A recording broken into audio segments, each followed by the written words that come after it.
नमस्कार मैम।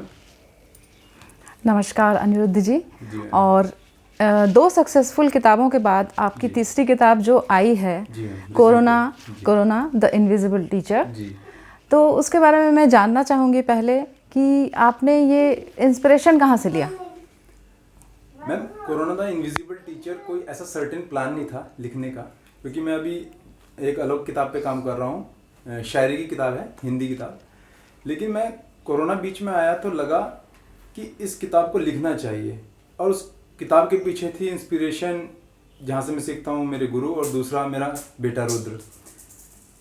जब देखते हैं कि आपने बच्चों को अक्सर देखा होगा खेलते हुए, उनके माथे पे कोई शिकन नहीं होती। घर के बाहर पूरा ऐसा माहौल कि पुलिस सायरन बजा रही है, कोई घर से बाहर नहीं निकलेगा, और वो बच्चा 1.5 साल का घर पे हंसी खुशी खेल रहा है, कूद रहा है, और उसे बाहर की सिचुएशन का कुछ नहीं पता। तो वहाँ से एक छोटी सी इंस्पिरेशन मेरी कि if we insulate ourselves from the outside environment, तो हम खुश रह सकते हैं अगर हमारी खुशी स्पॉन्टेनियस है और अपने भीतर से है। तो मैडम वहाँ से इंस्पिरेशन मिली मुझे। बहुत अच्छी बात है। जी। और मैं थोड़ा सा कवर जो है आपका वो भी मुझे बहुत इंटरेस्टिंग लगा। जी मैम। तो वो कवर कहाँ से इंस्पायर्ड है? मैम, कवर एक अना स्वेट्स हैं। मैं फोटोग्राफी भी करता हूँ, अनिरुद्ध भारत फोटोग्राफी अच्छा। के नाम से है। अच्छा। तो मैं उनसे सीखता हूँ। अना स्वेट्स हैं, बहुत एक्सपीरियंस फोटोग्राफर हैं। तो उन्होंने कोरोना के टाइम पे ही मास्क वाली फोटो डाली थी। अच्छा। कैरेक्टर की खींच के। तो मुझे बहुत अट्रैक्टिव लगी कि ऐसा क्या हुआ कि मनुष्य को अपना मुंह छुपाना पड़ रहा है। बिल्कुल। उस वजह से कि कोई वायरस आ गया है, और वायरस शायद ये मैन मेड है या नेचर से आया है, इसके कारण तो अभी क्लियर नहीं हो पा रहे हैं, लेकिन मनुष्य को अपना मुंह छुपाना पड़ रहा है। बिल्कुल सही बात है। तो वो बहुत अट्रैक्टिव फोटो था, उस पर मिलियंस ऑफ डाउनलोड भी थे। तो मैंने अना जो हमारा मेन कैरेक्टर है और वही फोटोग्राफ है, तो ये फोटोग्राफ जब इंडिया से चल रहे हैं, पहले स्टोरी आएगी, फिर जब इंडिया से जाते हुए ये कवर करते हुए अपना फोटोग्राफ जा रही हैं, उसका फोटो है। और ये अट्रैक्टिव भी है, जैसे आपने पूछा अट्रैक्टिव। हाँ, मुझे बहुत अट्रैक्टिव लगा, तभी मैंने ये सवाल किया आपसे। और थोड़ा सा उसके मैं चाहती हूँ कि आप मुझे थोड़ा सा उसका जो मेन थीम जो है उसकी, वो मुझे एक बार स्पष्ट करें स्टोरी की। हाँ बिल्कुल। Ma'am, corona the invisible teacher, जैसे ये लिखा है, कोरोना अलग है, इनविजिबल टीचर अलग है। कोरोना हमें दिखता नहीं है, हम सिर्फ उसके सिम्टम से गैस करते हैं, फिर टेस्ट होता है कि that person is tested positive. लेकिन इसके इफेक्ट बहुत नेगेटिव है ह्यूमन बीइंग के ऊपर, कि it is taking toll in the form of life, it is causing disaster to economy. तो काफ़ी सारी डिमेरिट इसने काज की हैं। लेकिन ये एक टीचर भी है साइलेंटली, जो हमें कुछ सिखाना चाह रहा है कि हमें जीवन कैसे जीना चाहिए। क्या हम प्रकृति के साथ या अपने मोरल्स के साथ ज़्यादा खिलवाड़ कर चुके हैं कि हमें कोरोना से कुछ टीचिंग लेनी चाहिए। तो इसकी स्टोरी पे अगर हम आए, तो अना नाम से इसका मेन कैरेक्टर है, जो इंडिया आती है वाइल्ड लाइफ फोटोग्राफी करने। तो मेरा घर भी है वहाँ पे बिजनौर के पास। तो मैं वहाँ गया हूँ आश्रम में। उस आश्रम में मैंने इनका रेजिडेंस दिखाया 1.5 महीने का। तो ये भारत में आती हैं, फंस जाती हैं कोरोना के लॉकडाउन के टाइम, लेकिन ये उस आश्रम में रहती हैं और फिर से अपना जीवन संवारती हैं। वहाँ पे राम सिंह चौधरी हैं, जो उस आश्रम के हेड हैं। उनकी माँ है वीना माँ, जो बहुत ही मेन कैरेक्टर है, और बहुत सी टीचिंग्स वीना माँ के अराउंड ही घूमती है इस बुक में। जी जी। तो उन्होंने वीना माँ ने सिखाया अन्ना को कि हम भारत में भारतीय संस्कृति के साथ लाइफ कैसे जी रहे हैं। और धीरे धीरे करके इन्होंने वहाँ पे नेचर के साथ सिंक हुए, आसपास के ह्यूमन बीइंग के साथ सिंक हुए, और इन्होंने पाया कि कोरोना लॉकडाउन अलग है, लेकिन मैं तो बिल्कुल ही इंसुलेटेड जी रही हूँ और खुश हूँ। तो उससे इनका जीवन पूर्ण रूप से परिवर्तित हुआ, और इन्होंने जाना कि जीवन को जीने के और भी तरीके हैं rather than taking out of misery. ये है मैम। मतलब दुख नहीं, हार्मनी की बात हमें करनी है। जी मैम। जब तक हार्मनी नहीं होगी तो जीवन हम सुखपूर्वक नहीं जी पाएंगे, ऐसा आप कहना चाह रहे हैं? जी मैम, हमारी लाइफ को 4 चीज़ गवर्न करती हैं इस प्लेनेट पे: body, mind, energy and emotions. इन दोनों में अगर चारों में बैलेंस रहेगा तो लाइफ भी हमारी बैलेंस रहेगी। आपने देखा हो, जो अखबार में आता है सुबह को आप पढ़ते हैं, वो होता है जो शाम तक घटित हो चुका होता है समाज में या देश में या दुनिया में कहीं भी। लेकिन वो कहीं ना कहीं कई महीने पहले या कई दिन पहले वो ह्यूमन माइंड में कहीं घटित हो चुका है। आप चाहे उसमें सक्सेस स्टोरी पढ़ लीजिए, चाहे मर्डर पढ़ लीजिए, चाहे रेप पढ़ लीजिए, ये सब ह्यूमन माइंड से निकल के आता है। और ह्यूमन माइंड से फिर प्रिंट मीडिया पे, फिर न्यूज़ प्रिंट मीडिया में आता है। लेकिन कहीं ना कहीं ह्यूमन माइंड में हो चुका होता है। तो अगर हमें बाहर के एनवायरनमेंट में पूरी अर्थ पे हारमोनी फैलानी है, ह्यूमन बीइंग के अंदर हारमोनी फैलानी है, तो first harmony should be there in his emotion, mind and intellectual being. जी बिल्कुल बिल्कुल सही कहा आपने।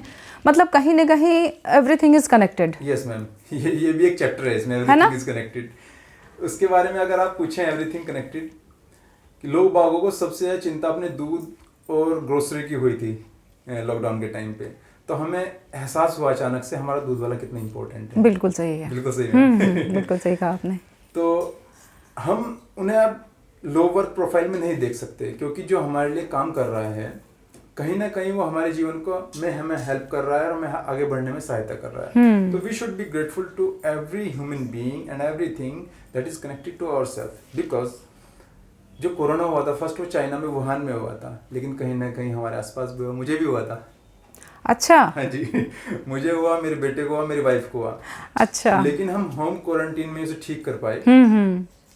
तो इसका मतलब कहीं ना कहीं जिस पहले आदमी को हुआ था उससे मैं कनेक्टेड हूँ। चाहे बीच में 20-50 आदमी, 1000 आदमी, कुछ भी हो, हजारों लोग आए, बिल्कुल ठीक बात है। कहीं ना कहीं उस आदमी से कनेक्टेड हूँ। तो इसकी थीम बुक की ये भी है कि in this cosmos we are connected to everything else. Earth है, सन से कनेक्टेड है, वहाँ से एनर्जी ले ली है, एक मीडियम डिस्टेंस पे है कि वहाँ पे ना ज़्यादा गर्मी है ना सर्दी है।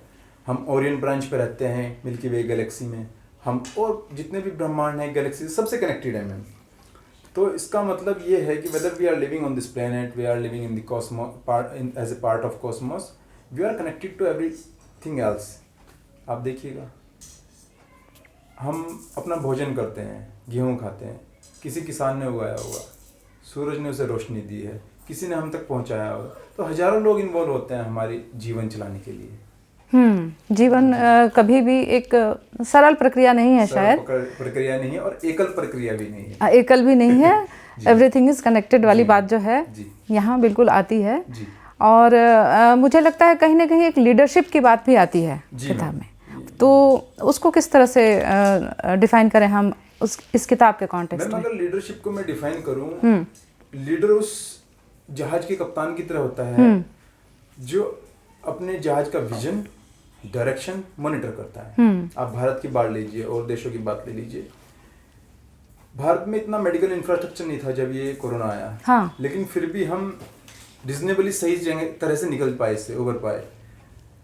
और इसमें लीडरशिप की बहुत हेल्प होती है। Leadership not only one leadership, tier of leadership, leadership at tier 1, tier 2, tier 3, वो कम्युनिकेट होनी चाहिए बीच में। हाँ, leadership at every level, I think it is important. हाँ, बिल्कुल सही है। तो हमारे विजन ने, हमारे नेशनल स्टेट विजन ने, लीडरशिप ने कहीं ना कहीं हमारी बहुत हेल्प करी ताकि हम इस दौर से निकल पाएं और कोरोना से उबर पाएं। Yes ma'am. क्या मतलब क्या एक लोगों को क्या इंस्पिरेशन मिलता है इससे? बुक से क्या मिलता है? आपने क्या सोच के उसको क्रिएट किया और हम लोग उससे क्या ड्रॉ कर रहे हैं? मैं मतलब मुझे तो बहुत अच्छा लगा, लेकिन फिर भी एक थोड़ा सा आपका चाहूँगी मैं कि आपका इंसाइट क्या था? इंसाइट मैम, मैं आसपास के जीवन को बहुत ऑब्जर्व करता हूँ अपने, मेरे पास आसपास, मतलब यहाँ भी मैं हूँ तो आसपास क्या घटित हो रहा है उसे देखने में अच्छा लगता है, उसे ऑब्जर्व करने में और उसे वर्ड्स में उतारने में, चाहे शायरी हो, पोएट हो, इंग्लिश फिक्शन हो, नॉन फिक्शन, कुछ भी। अभी हम यहाँ देखें, अगर हम बैठे हैं इस प्लेनेट, यहाँ इस सोफे पे बैठे हैं, हम एक प्लेनेट पे बैठे हैं जो 1000 किलोमीटर पर सेकेंड की स्पीड से रिवॉल्व हो रहा है, रोटेट हो रहा है और सन के साथ भी हेलिकल मोशन करते हुए जा रहा है। तो हमारा आज का जीवन चलाने के लिए नेचुरल फोर्सेस और नेचुरल हेल्पफुल थिंग्स हमें बहुत हेल्प करते हैं आज का जीवन जीने के लिए। तो I take life as a discrete life, only one day, one moment, it is called life for me. अब मैं बुक लिखते हुए अपने बेटे को देखता था, सिर्फ वो क्या कर रहा है, वो सिर्फ खुश रहता है पूरे दिन और भी नहीं, या तो अल्टीमेटली रोएगा या 90% खुश रहेगा। उसे ना ये पता क्या कोरोना होता है क्या नहीं होता है। इसका मतलब मैं उसे देख रहा हूँ, जो उसकी अंदरूनी खुशी है वो स्पॉन्टेनियस है, अंदर से आती है। उसे बाहर से हम थोड़ा बहुत इंड्यूस कर सकते हैं, गोदी में उठा लिया, खिला लिया, लेकिन एवरीथिंग इज नेचुरल। और जैसे जैसे हम बाहर के एनवायरनमेंट में मिंगल होते रहते हैं तो कहीं ना कहीं उनका इम्प्रेशन हमारे ऊपर आता रहता है। इसका मतलब अगर हम अपनी लाइफ प्योर वे में, नेचुरल वे में जिएंगे, उसका फ्लो भी नेचुरल बना रहेगा। और नेचुरल फ्लो होता है कि if we are happy, if we are joyful, तो हम अपने आसपास का एनवायरनमेंट भी ऐसा ही रखेंगे।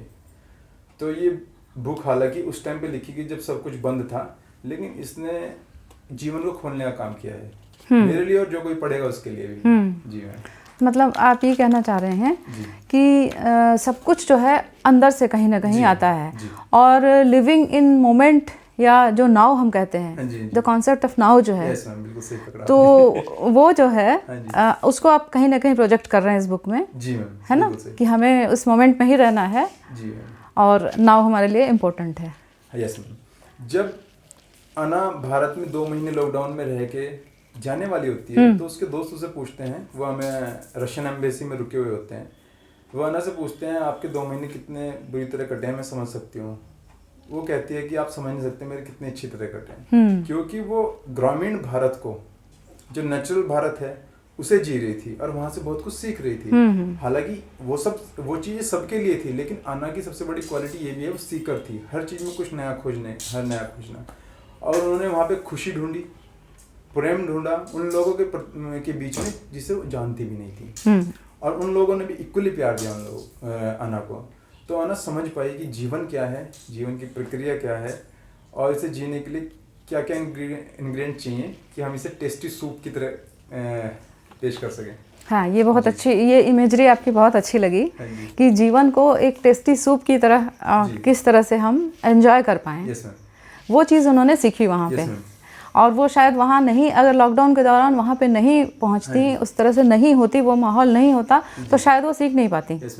तो ये कहीं ना कहीं everything happen for a good. हाँ बिल्कुल, एवरीथिंग हैपन्स फॉर बेटर। और अगर नहीं भी होता है तो शायद हम बना लेते हैं, ये ह्यूमन नेचर है कि उन चीज़ों को हम अपने हिसाब से कर लेते हैं। और लॉकडाउन से ये लिबरेशन की तरफ जाने वाली बात हो गई कहीं ना कहीं, है ना। स्पिरिचुअलिटी के टर्म में हम लें, ये लॉकडाउन से लिबरेशन की ओर जाने की बात हुई, क्योंकि लिबरेशन, जैसे शास्त्रों में भी आप देखें, लिबरेशन को मुक्ति कहते हैं। हाँ जी।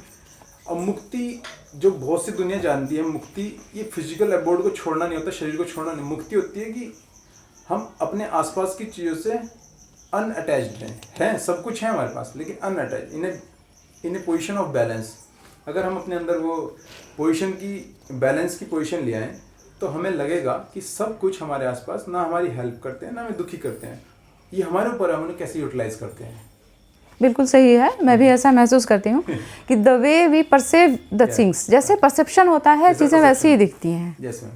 तो हम उन्हें उसी तरह से देखते हैं, वैसे ही परसीव करते हैं, जैसा हमारा विजन है, तो चीज़ें वैसी ही आती हैं। जैसे मैम आप देखेंगे कि पूरी अर्थ सबके लिए एक है, लेकिन सबके लिए जीवन अलग अलग घटित हो रहा है।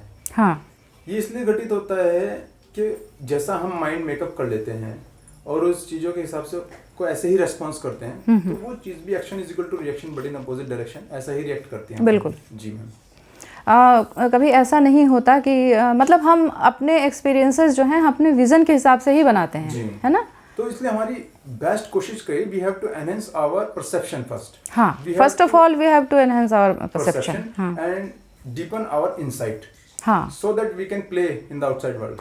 हाँ, that's true. That's true. Yeah. Because if it doesn't come from inside, yes, it won't lead to you to anywhere. Yes, ma'am. Yes, तो वो यही है हमारे साथ भी ना। Yes, ma'am. हाँ, बिल्कुल सही कहा आपने। और इससे क्या मतलब आपको क्या लगता है कि कुछ जो हमारे रीडर्स हैं उनके लिए किस तरह की चीज़ें हम दे पाएंगे? मैम, ये बुक वैसे मैंने यूथ के लिए लिखी थी, क्योंकि यूथ वो स्टेज होती है। अच्छा, आपने टारगेट किया है यूथ को? यूथ को मैम। बहुत अच्छा है। 18 to 45। ओके। हाँ जी। तो उसमें मुझे रेस्पॉन्स भी काफ़ी अच्छे आए। जो रिव्यू हमने 3 दिन ये बुक चलाई थी दिवाली वाले दिन, हाँ जी, फ्री, और काफ़ी लोगों ने डाउनलोड किए और अपने रिव्यू हमें भेजे। तो वे कहीं ना कहीं एक रिव्यू में कॉमन चीज़ थी, that this booking is providing insight to us. मतलब दुनिया में हर चीज़ है, लेकिन एक थोड़ा सा मोल्ड अगर डायरेक्शन मिल जाए तो लोग उसे पसंद करते हैं। और कोरोना द इनविजिबल टीचर, मतलब वो टीचर जो है ही नहीं, फिर भी आपको कुछ सिखाना चाह रहा है। हाँ। तो इसके लिए कम से कम आपको खुद प्रेजेंट रहना पड़ेगा। वो चीज़ जो है, जो दिख नहीं रही, वो तो आपको सिखा देगी, लेकिन हमारी विलिंगनेस होनी चाहिए लर्न करने की। बिल्कुल सही है। और बुक अभी तक सही चल रही है और रिव्यू लोगों के बहुत अच्छे आ रहे हैं। हाँ, आपको बधाई इतनी अच्छी किताब लिखने के लिए। Thank you. और मुझे ये लग रहा है कि इनविजिबल हमारे लिए किस तरह से इम्पोर्टेंट है, ये आपने उस चीज़ को दिखाने की कोशिश की है। और उसका असर भी हमें दिख रहा है। जी। तो अभी तक जैसा आपने बताया भी, मैंने खुद भी महसूस किया कि बुक जो है बहुत अच्छा कर रही है और आपके लिए शुभकामनाएं हैं। Thank you very much ma'am. ऐसे ही अच्छा करते रहिए। Thank you. तीसरी पुस्तक है, बहुत जल्दी ही हम लोग चौथी की तरफ भी बढ़ेंगे। हाँ जी मैम, चौथी पे काम चल रहा है। हाँ ठीक है, थैंक यू वेरी मच। धन्यवाद।